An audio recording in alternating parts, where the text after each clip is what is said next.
Look at a world map from 1980 and you'll see a superpower that appears invincible. The Soviet Union stretched across 11 time zones, possessed 40,000 nuclear warheads, and had an army of 4 million men ready to roll across European plains. To outside observers in Washington, London, or Paris, the Soviet bear looks strong, dangerous, like an empire destined to last 1,000 years. But look closer. Look past the missile parades in Red Square and examine instead the Soviet Ministry of Finance ledgers.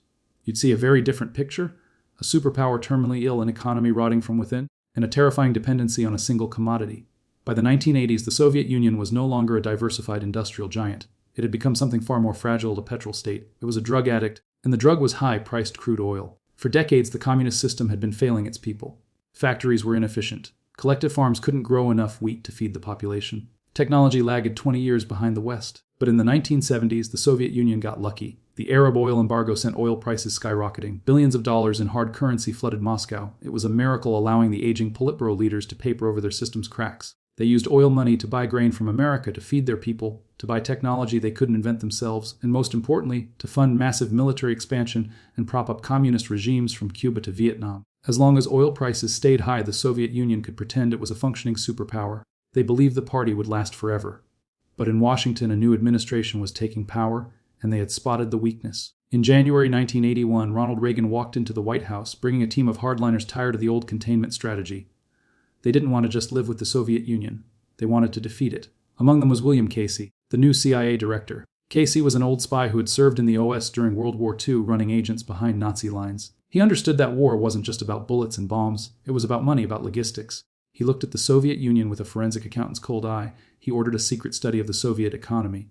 The report that came back was explosive. It showed the Soviet Union earned up to 80% of its hard currency from oil and gas exports. The Kremlin needed oil to remain above a certain price just to survive. If the price dropped, the Soviet Empire wouldn't just face recession, it would face cardiac arrest. Casey realized he'd found the evil empire's Achilles heel. But the United States couldn't lower oil prices on its own. America was an oil buyer, not a seller. To crash the market, Casey needed a partner. A country with so much oil it could flood the world and drown the Soviet economy. He needed the Kingdom of Saudi Arabia. This brings us to one of the Cold War's most secretive and consequential diplomatic missions. In the early 1980s, the U.S.-Saudi relationship was complicated. The Saudis were officially neutral, controlled the OPEC cartel, and liked high oil prices because it made them rich. Why would they agree to crash the price of their own product just to help America fight the Russians? William Casey knew he had to offer them something they wanted more than money. He had to offer them survival. The Middle East in the 80s was dangerous. The Iranian Revolution had just happened. The Soviet Union had invaded Afghanistan and was creeping closer to Saudi oil fields. The Saudi royal family was terrified, seeing enemies on all sides. Casey flew to Riyadh to meet Saudi leadership. We don't have transcripts of those meetings. They were held in the Desert Kingdom's private palaces, far from press and diplomats. But we can reconstruct the deal from what happened next.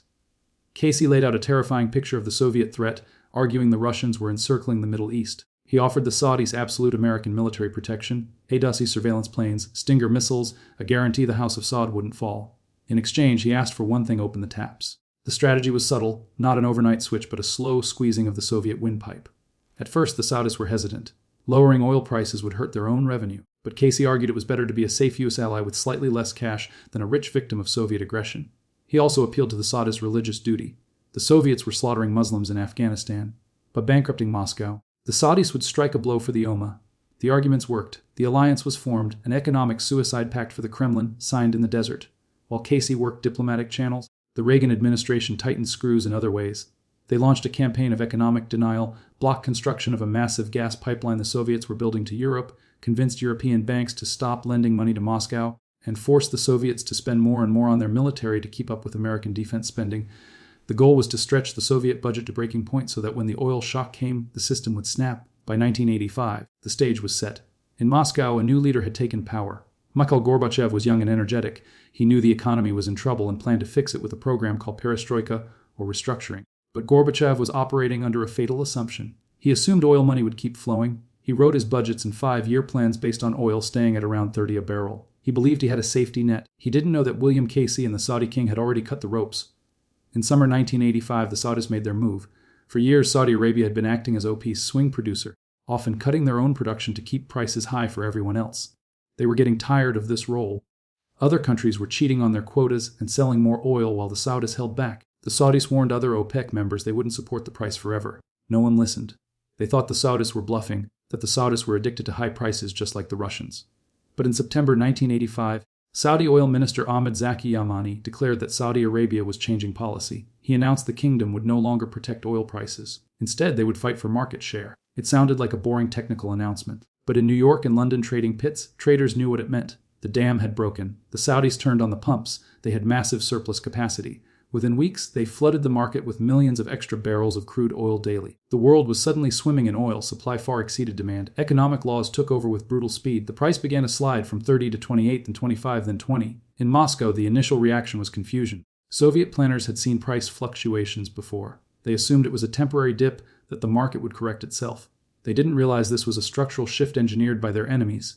They kept spending money they didn't have, kept fighting the war in Afghanistan, kept subsidizing Poland, East Germany, and Cuba's economies. They were burning through hard currency reserves at a terrifying rate, waiting for the price to bounce back. But the price didn't bounce back. It kept falling. As winter 1985 turned into spring 1986, the oil market went into freefall. The Saudis were relentless, kept pumping. They were teaching other OP members a lesson, but the collateral damage was destroying the Soviet Union. Every one drop in oil price cost the Soviet Union roughly $1 billion in lost annual revenue. When the price dropped to 10, the Soviets lost $10 billion. That was money they needed to buy food. It's hard to overstate how dependent the Soviet Union was on imported grain. Collective farming inefficiency meant the superpower couldn't feed itself. They relied on American and Canadian wheat and had to pay in hard currency or gold. They couldn't pay in rubles because nobody wanted rubles. The ruble was a closed currency with no value outside the USSR, so oil was literally bread. When oil prices crashed, the bread line broke. By early 1986, Kremlin panic was real. Gorbachev was receiving secret memos from his finance ministers. They told him the coffers were empty. They couldn't afford to import machinery needed to modernize factories. They might have to cut consumer goods imports. Gorbachev was facing a nightmare. He'd promised the Soviet people a better life, promised reform. But you can't reform an economy when you're broke. You can only manage the decline. The timing couldn't have been worse. In April 1986, the Chernobyl nuclear reactor exploded. The disaster cost the Soviet Union billions in cleanup costs and citizen relocation, a massive unexpected expense at the exact moment when their income had evaporated. It was the perfect storm. A financial attack combined with technological catastrophe. The Soviet leadership was overwhelmed.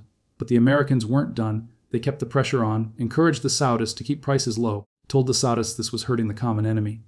The Saudis, rich enough to weather the storm thanks to massive savings, kept the taps open. They were driving prices down to levels that made it impossible for Soviet oil industry to profit. Soviet oil fields in Siberia were expensive to operate, requiring complex technology and harsh conditions. At tens a barrel, it cost the Soviets more to pump oil than they could sell it for. Their greatest asset had become a liability. The psychological impact on the Soviet elite was devastating. For decades, they'd believed history was on their side, that capitalism was weak and destined to fail. But now they were being taught a harsh lesson in capitalist economics. They were realizing their entire system was a house of cards built on high oil price luck. Without that luck, they were nothing. Communist Party confidence began to crack. They started fighting amongst themselves. Hardliners blamed Gorbachev for the chaos. Gorbachev blamed hardliners for inefficiency. But neither side could solve the math problem. They were bankrupt. This financial crisis triggered a chain reaction that would eventually bring down the Berlin Wall. The Soviet Union had an empire to run, satellite states in Eastern Europe like East Germany, Poland, and Czechoslovakia. For decades, Moscow had subsidized these countries, selling them cheap oil and giving direct financial aid. It was the glue holding the Warsaw Pact together. But when Moscow's cash ran out, the subsidies stopped. Gorbachev had to tell Eastern European leaders they were on their own, that the Soviet Union could no longer afford to support them. He famously called it the Sinatra Doctrine. They could do it their way. He didn't do this because he was a nice guy who believed in freedom. He did it because he was broke. He cut them loose to save money. But once Eastern European people realized Soviet tanks weren't coming because the Soviets couldn't afford the gas, they rose up. The 1989 revolutions were powered by the spirit of liberty, but they were made possible by the oppressor's bankruptcy. The oil weapon was a silent killer. It didn't destroy buildings or kill battlefield soldiers. It destroyed balance sheets. It hollowed out the state from inside. It turned a superpower into a beggar. And the most remarkable thing is that almost no one saw it coming. The CIA analysts who wrote that initial report for William Casey were right. They'd identified the one thread holding the Soviet tapestry together, and when Casey and the Saudis pulled that thread, the whole thing unraveled. The 1986 crash was the moment the floor fell out from under the Soviet experiment. In New York trading rooms, oil hit 10 a barrel, adjusted for inflation, one of history's lowest oil age prices. For American consumers, it was a party. Gas was cheap, the economy boomed. But in grim Kremlin conference rooms, it was a funeral. Mikhail Gorbachev looked at the numbers and realized his grand perestroika plans were dead on arrival. He later admitted in his memoirs that the oil price collapse devastatingly impacted all our plans. It was an understatement. It wasn't just an impact, it was a fatality. The Soviet Union was now facing a liquidity crisis, a technical term for a simple problem: bills to pay and no cash to pay them. The Soviet Union had borrowed heavily from Western banks in the 70s when they thought oil money would last forever. Now those loans were coming due. Western bankers who had once been happy to lend to Moscow suddenly got cold feet. They saw oil prices crashing and knew the collateral was gone. They stopped lending. The credit window slammed shut. The Soviet Union was cut off from the global financial system. Gorbachev tried to improvise. He sent diplomats to beg for loans from West Germany and even from the United States. A humiliation, the communist world leader asking capitalists for a handout. But loans came with strings attached. The West demanded political reforms, human rights, that the Soviets stop their Afghanistan aggression. Financial weakness forced Gorbachev to make political concessions he never would have made if oil was 30E. The Soviet Empire's retreat began not on the battlefield but at the loan officer's desk. The domestic situation in Russia deteriorated rapidly. Lack of hard currency meant the state couldn't import consumer goods. Store shelves, already bare, became completely empty. There was a shortage of everything: no soap, sugar, shoes, or medicine. The Soviet Union's social contract was simple: people gave up their freedom, and the state provided life's basics. When the state could no longer provide basics, people began asking why they'd given up their freedom. Street anger grew. Strikes began. Siberian coal miners put down their tools, not because of ideology, but because there was no soap to wash coal dust off their faces. Meanwhile, the Saudi strategy was working perfectly. By keeping prices low, they were regaining market share, driving high-cost producers out of business. But they were also reshaping world geopolitics. The Saudis had proven that oil was more powerful than nuclear weapons. They'd brought the other superpower to its knees without firing a shot. It cemented the Washington-Riyadh alliance. The United States realized Saudi Arabia wasn't just a gas station. It was a strategic asset, a weapon. This realization would shape American foreign policy for the next 30 years. It explains why the U.S. has protected the Saudi royal family through every crisis. They knew that in a pinch, the Saudis could turn the global economy on or off. As 1988 rolled into 1989, the Soviet Union was running on fumes. They began selling off gold reserves. Tons of gold bars in London and Zurich just to buy wheat. It was a fire sale, selling the family silver to pay the grocery bill. But even the gold ran out. Economic desperation forced Gorbachev to cut the military budget. For decades, the Red Army had been the priority. It got the best men steal food. But now Gorbachev had to tell the generals the party was over. He slashed defense spending, ordered withdrawal from Afghanistan, not just because the war was unwinnable, but because it was unaffordable. The retreating Soviet tanks crossing the bridge back into Russia were a symbol of an empire that had simply run out of gas. Then came the final blow: the satellite states. For 40 years, the Soviet Union had held Eastern Europe in an iron grip. But empire is expensive. You have to pay for garrisons, subsidize local economies. In 1989, Gorbachev did the math. He realized keeping East Germany and Poland was costing billions of dollars yearly that he didn't have. He made the cold calculation to cut them loose. When Berlin's people started hammering on the wall in November 1989, Soviet guards stood down. They stood down because Moscow's orders were to do nothing. And the orders were to do nothing because Moscow couldn't afford to do anything. The wall's fall was a victory for the human spirit. But it was paid for by the oil price collapse. If oil had been $30 a barrel, the tanks might have rolled. The Soviet Union might have had the confidence and cash to crush the rebellion just as they had in Hungary in 1956 and Prague in 1968.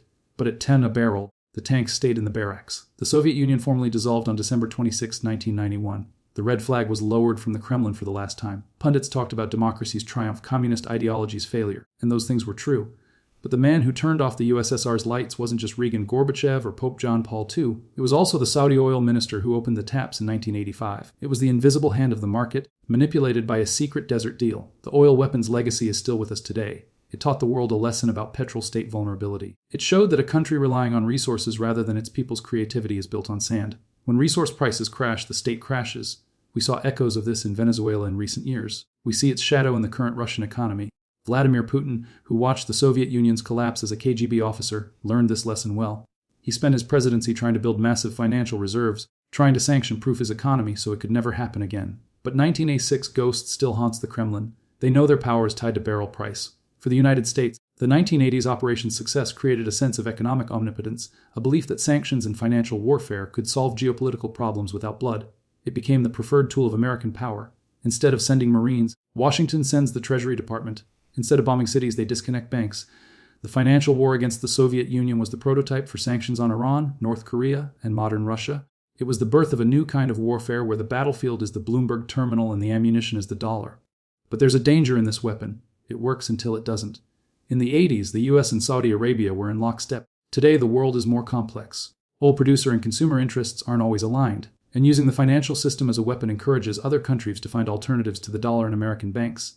The 1986 victory was total, but it sowed seeds of the fragmented financial world we live in today. The story of how the Soviet Union went bankrupt is a reminder that empires rarely die in a single dramatic explosion. They die by 1,000 cuts. They die when the math no longer works. They die when the check bounces. The Soviet Union had enough nuclear weapons to destroy the world 10 times over, but it couldn't buy bread. It was a giant with steel armor and clay feet. And when the oil slicks spread across the floor, the giant slipped and fell, and it never got up again. The Cold War ended not with a bang, but with a margin call. And the winner was the country that understood that in the modern world, the price of a barrel of oil is the true measure of power.